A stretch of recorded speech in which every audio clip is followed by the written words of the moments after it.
This decision could be the self-destruction of Ukraine. It's day 1605 of Russia's operation in Ukraine. Let's dive deeper. The recent decision made by President Zelensky has been so unpopular that people in huge numbers are protesting nationwide. Many sources are calling it self-destruction. We will look at this situation after we cover the frontline changes. Starting from south of Zaporizhzhia. Last time we saw that Ukrainian forces were attacking the northern part of Plavny very intensely. However, despite this, they didn't find any major success, as Russian paratroopers are holding the defense very strongly. In addition, they themselves have been attacking Stepnohursk, and the main defense line of Ukraine from the south. While attacks on Stepnohursk are likely done to distract the Ukrainian forces and spend their limited resources. However, near Maly-Sherbaki, recent Russian sources are reporting that their forces have taken control of this area, and as a result captured these two villages. But Ukrainian sources are denying this advance. Now at the Dnipro border, very intense fights are taking place, as both sides are on the offense.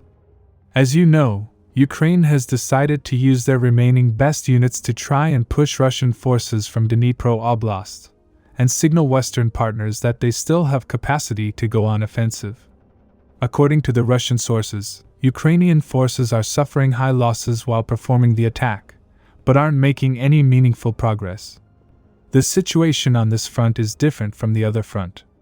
The yellow shade you see is a contested zone, where both sides hold positions simultaneously, and because of that attrition rate is very high for both sides. At the moment, Ukrainian forces are attacking in two major directions, aimed at collapsing the entire front by bypassing strong Russian defenses. However, at the moment they are unable to maintain a stable foothold. However, Russian forces from Heliopol are continuing their advance westwards. According to the latest report, Russian forces from the main line of defenses were able to take control of this massive area, including Avdiivka. Now moving to Kostyantynivka. The day has come. We cannot safely say that Ukraine has lost control of the city.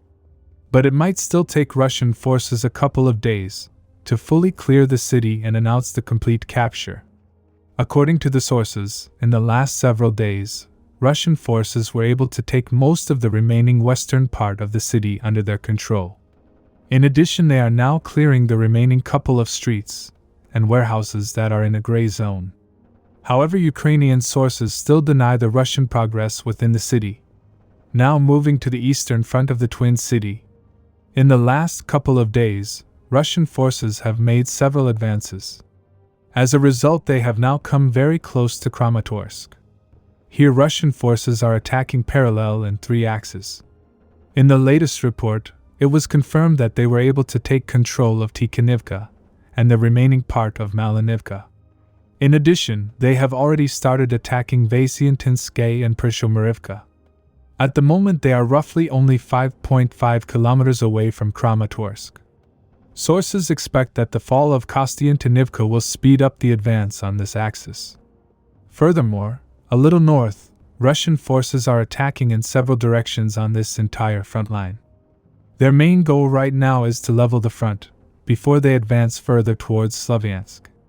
In today's report, all these advances were confirmed.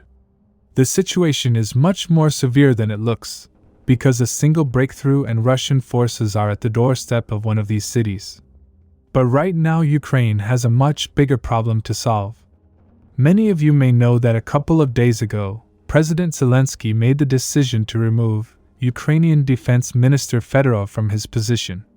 And this decision has been very unpopular among Ukrainians. As a result, they are protesting in huge numbers and urging Zelensky to reinstate Fedorov. Not only that, this decision has also been unpopular among Ukrainian armed forces. While several prominent Ukrainian sources are asking to remove the Ukrainian commander-in-chief instead. Experts believe that Zelensky might have to reverse his decision, as the West might pressure him to do so. In fact, Western media is already openly criticizing Zelensky's decision. A small majority of Ukrainians now want a proper election to take place. And many people claim that if that happens, Zelensky could lose the election. If this situation continues for several more days, this has the potential to divide Ukraine from within, and as a result massively destabilize the situation for Ukrainian armed forces. Subscribe for more frontline updates. Let me know your thoughts in the comments down below.